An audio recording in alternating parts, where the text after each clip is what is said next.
กับ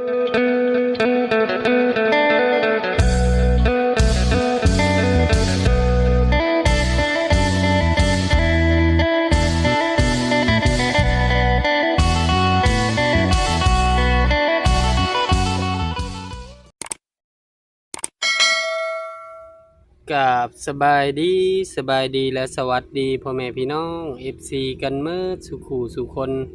บ่ว่าทางฝั่งลาวทางฝั่งไทยหรือต่างประเทศ ยินดีต้อนรับเข้าสู่ช่องบ่าวจำม่ำอีกแล้ว ตอนนี้ก็อยู่หน้าโตงมายามโตง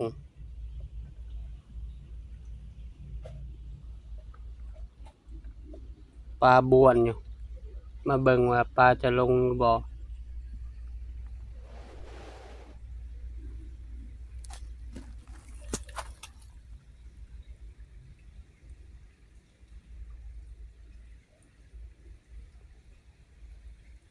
บ่อนอยู่ได้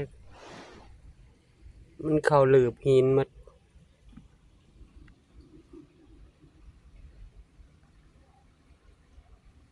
ตอนนี้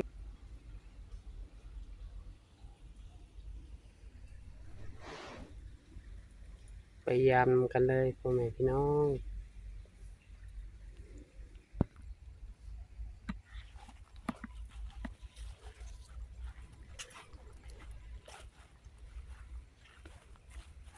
มาเบิ่งกันได้บ่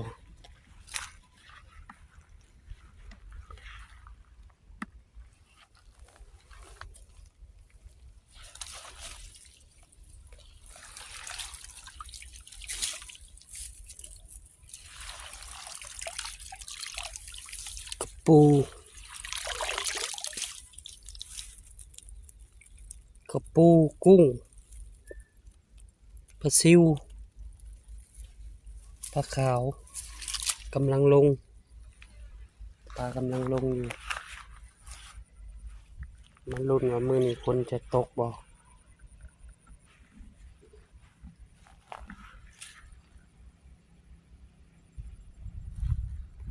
ครึ้มอยู่ตอนนี้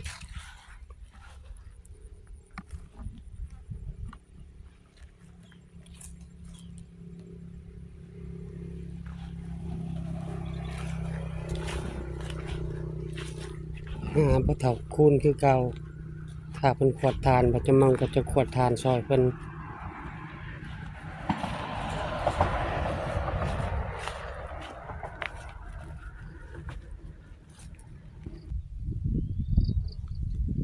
ได้กุ้งปลาซิวกระปูแล้วพาปลาเฒ่าคูนมาเอาเมื่อกินแรงรอถาตอนแรงจึงมาจอบอีกเทื่อหนึ่งสบายดีปลาเฒ่าไปดี โอ้หน่อไม้ไร รู้ไหมมื้อนี้ไปอาบน้ำมาบ่ปลาเฒ่าทำน้ำมาต้มกบนี่โดยมันก็บ่ายโมงเลยตอนนี้บ้าจ้ะ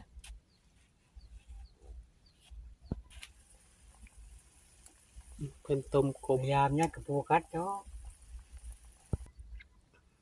ปลาเฒ่าเพิ่นไปหาหน่อไม้ไรต้มหน่อไม้ไรไม่ช่วยทำกอตอนนี้อ้อยแล้วออกบ่อยู่ใกล้ๆนี่บ่ปลาเฒ่าใกล้ๆนี่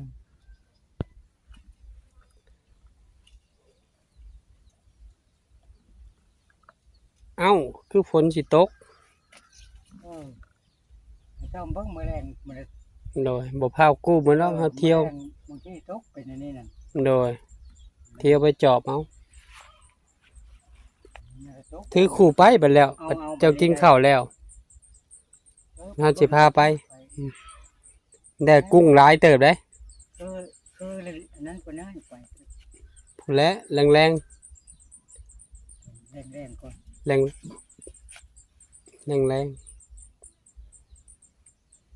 2-3 มื้อผู้บ่จักจึงใหม่หมดน้องปลาเฒ่า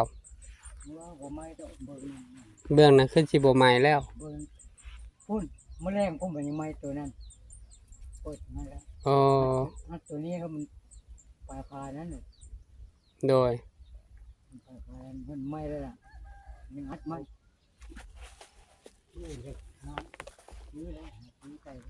อ๋อน้ำมันรถไถไหน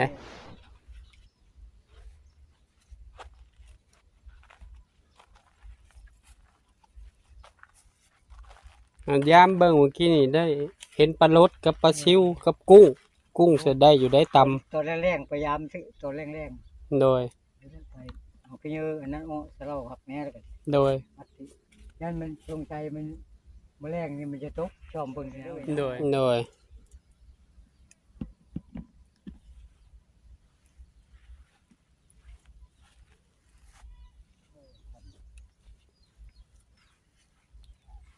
ไม่ได้มันบ่ใกล้เฮินคนควัน โดย ปิวลงหลุม เฮินคนไปอยู่ควันทางนี้อยู่ได้แล้ว โดย หันใจฝืด นี่กูจูดนี่ก็ควันลายกับรีบก็บ่อนไหม้พอแล้ว โดย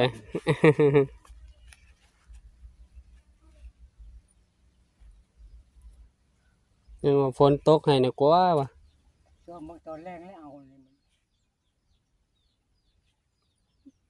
ตอนแรกเจ้าจิขวดดิบ่ทานหรือยัง แล้วยังเบิ่งทางนี้ ขวดทางนี้ ควัดเบิ่งทางนี้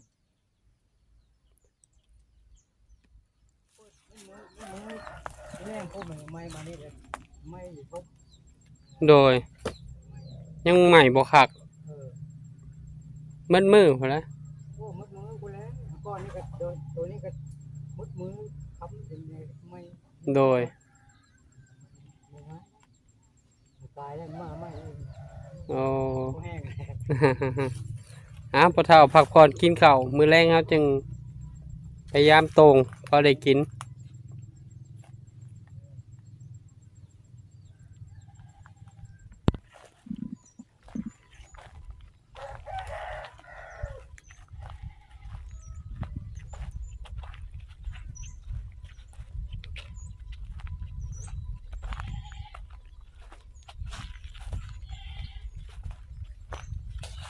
นกเอ็นนาไปขวดทานจ้ะ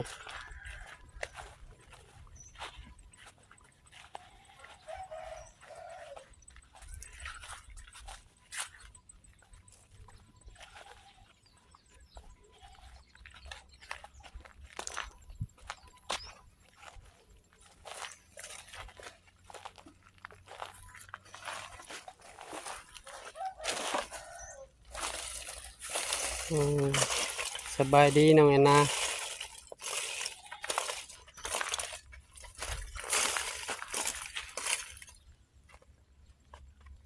ว่าที่ โดยขวดทาน ไปเท่าไปเล่นใหม่ เอาขวดพอเดียวขวดทานไม่เท่าขวดแล้วแหละใหม่เมื่อเล่นบ่ได้จักสอบเลยนะ ได้คิดจอบ 10 สอบ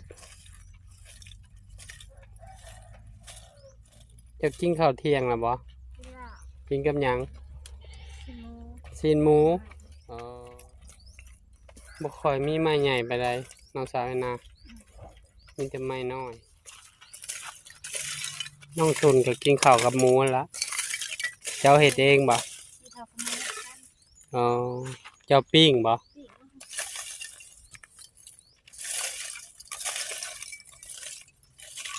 กินข้าวแล้วเลยลุยเลยบ่นี่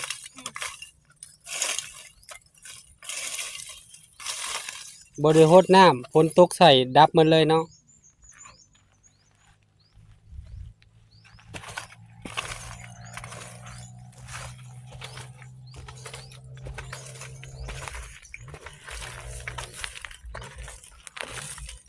ก็ได้สอบหนึ่ง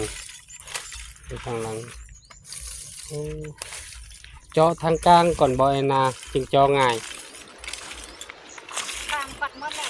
เสียชมให้ละ โอ้อันนี้ได้โอ้เลือดแต่ทางข้างเมืองเดียว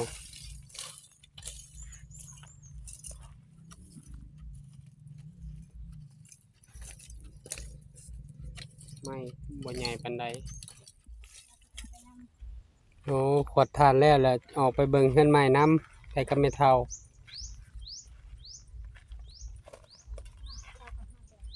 โดย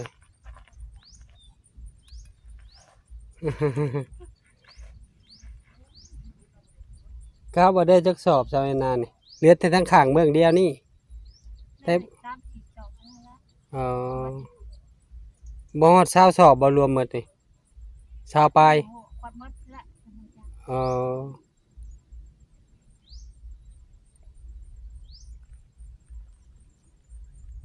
น้องนาเป็นขวดทานฮะเอ้าคือปลาบ้วนน้องนาโอ้ใส่เบ็ดก็ได้เด้อนี่ปลาปากนะฮะเห็นบ่โอ้มีปลาเสย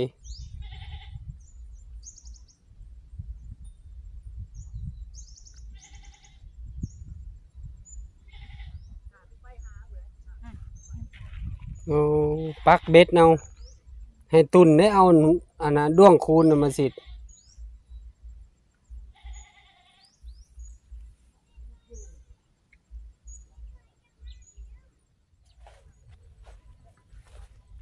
โอ้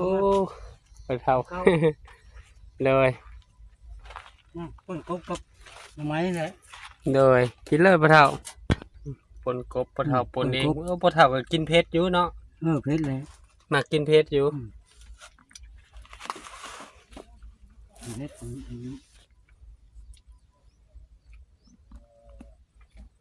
ขวดทานชาวเอ็นนาเป็นขวดทานเรือหน่อยเดียว ข้าวซ่าน ห่อนแห้งเพิ่นเลยพักพรเนื้อโบรายแช่บอยู่ได้กบนาน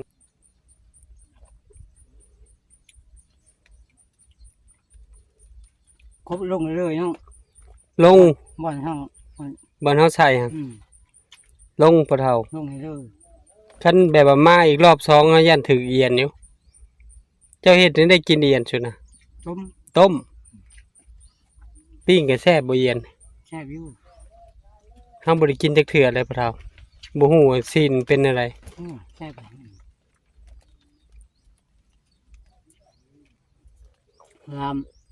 ลามแห้งแซ่บลามเจอบ้างไหม โอ้บัดคันได้ปลาดุกเดี๋ยวเจ้าลองเฮ็ดเบิ่งเด้อใส่กระบอกไม้ไผ่นี่บ่ บ้างไหม โดยโอ้เจ้าก็กินเผ็ดอยู่ มันก็บ้านแล้ว ไม่ให้บ้านอ๋อ ทำน้อยๆทำดื่ม โดย แบบเขาคลามนะ โอ้โดยลามก็ครับ โดยหน้ำไม้ก็ ห้วยของเฮาใช่มองอีก เบาะหอมไม้ไผ่แล้วเนาะ ทางไม่ไปพร้อมเลย โดย เอาจักก้อหน่อไม้นะ นี่เฮานี่แหละเพราะว่าทางให้ โอ้2-3ก้อหั่นนะ ทางของ เจ้าก็ได้นอนเว้นอยู่บ่ปะเฒ่า มันเท่ากับเมยก็นอนดินที่ โอ้ห้ามบ่รับ บ่รับมันเท่ากับรับได้ มื้อใดเมื่อยแฮงก็รับ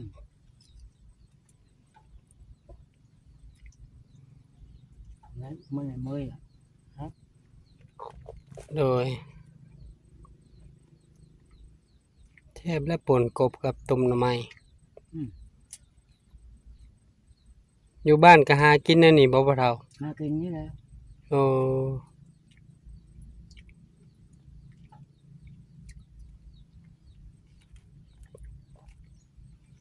อยู่บ้านครับใส่ตุ้มใส่เนี่ย โอ้พอได้กินอยู่หาคนหาหลายอยู่บ่ล่ะ ก็จะกินบ่ร้ายมีก็ พอมีอยู่ มันบ่ร้ายทั้งพี่จะกบเนี่ย โอ้ทางพี่หลายกว่า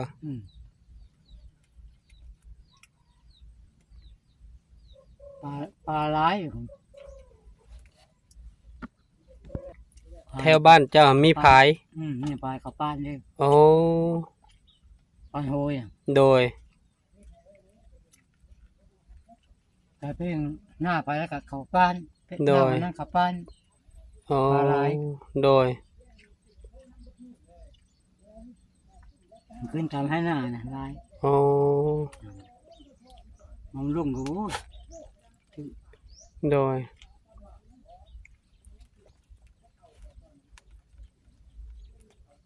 ลุ่งโหยไม่ใช่ได้ใช่ ติดกับเซ่นำบ่เซ่หยังบ่เฒ่า ที่จำพอนนี่แหละที่ โอ้ ลายลุ่งเห็นไปละ โอ้ใครติดเซ่พอได้หาปูหาปลาและบางคนเขามีเหือมีหยัง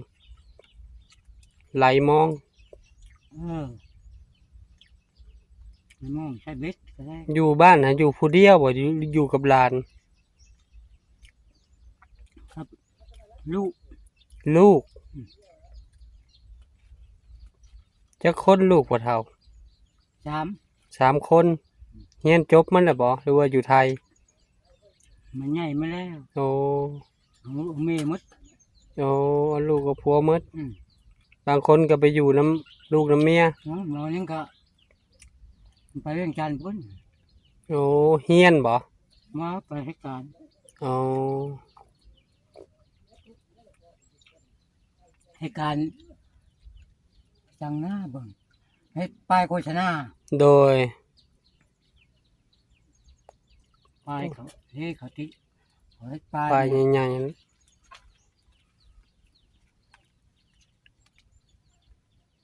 หมอนึงเอาเมย์อยู่บ้านนั้น โดย เฮ็ดก่อสร้างอะไรเป็นเฮ็ด โอ้ เฮือนเฮ็ดนั้นก่อสร้า โอ้ ง เป็นสร้าง เป็นสร้างได้หมด โอ้ นะ ได้แต่ลูกชายบ่เจ้านะ บ่ลูกสาวคนหนึงสาวคนหนึง โอ้ลูกสาวมาอยู่บ้านเรือน อยู่บ้านเพิ่นนะเขาไล่อยู่เฮือนน่ะ โอ้ สาวลูกเคย โดย เจ้าน่ะหากินไปนั่นบ่ อืม บ่ได้คอยยากน้ำลูกน้ำเต้า อยากหยังนะหากิน มันใหญ่มาแล้วเด้ โดย ไปมันละ โดย อยู่บ้านมันหาเงินยากได้ ยากแล้วบ้านนอก อืม อิหยังก็ถูกคันมาอยู่พี่ใครแน่คันเป็น ฮ็ด สร้า ทาง นก็บ่มีผู้ซื้อ บ่มีผู้ซื้อ ดังพื้นหมด โอ้ แต่ละบ้านแต่ละโคดังพื้นหมด ตัดบ้า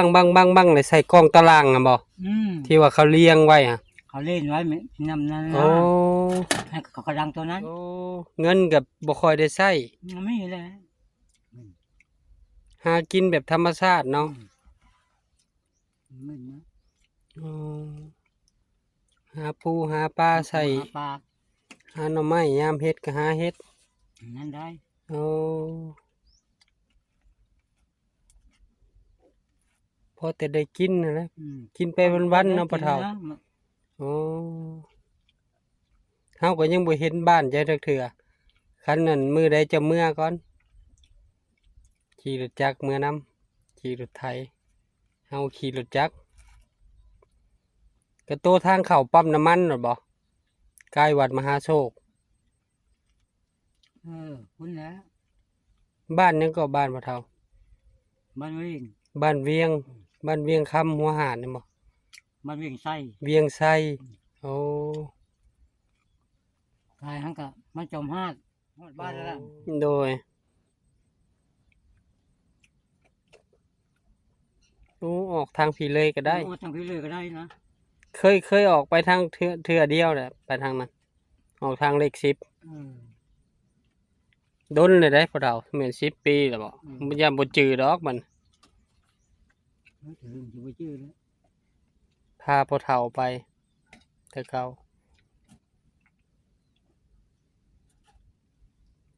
มาฮอดนี้บ่าวจะมั่มขอบุญขอบคุณพ่อๆแม่ๆ FC ทุกท่านที่เบิ่งคลิปบ่าวจะมั่มแต่ต้นจนจบเดี๋ยวบ่ขามโฆษณาเพื่อเป็นกำลังใจให้บ่าวจะมั่มและพ่อเฒ่าคูณขอให้พ่อแม่ FC ทุกท่านจงมีสุขภาพร่างกายแข็งแรงปราศจากโรคภัยไข้เจ็บ คิดสิ่งใดได้สิ่งนั้นสมความมุ่งมา่ปรารถนา ไปไสมาไสก็ขอให้แคล้วคลาดปลอดภัย มาฮอดนี้บ่าวจะมั่มก็ขอฝากซ่องบ่าวจะมั่มนี่เด้อฝากกดติดตามบ่าวจะมั่มกดไลค์กดแชร์อย่าลืมกดกระดิ่งเพื่อบ่พลาดคลิปใหม่ๆของบ่าวจะมั่มบ่ผิดพลาดประการใดขอโทษขออภัยนำพ่อแม่ FC หลายๆเด้อบ่าวจะมั่มก็สิขอตัวลาพ่อแม่พี่น้องไปก่อน เจอกันคลิปหน้าขอกล่าวคำว่าสบายดีสบายดีพ่อเฒ่าเพิ่นกินข้าวพักผ่อนเนาะจะไปหาสาระใหญ่กินข้าวเที่ยงตอนนี้ก็บ่ายโมงปลายแล้ว4 โมงบ่าจะมั่งก็ไปหับลูกโตโน่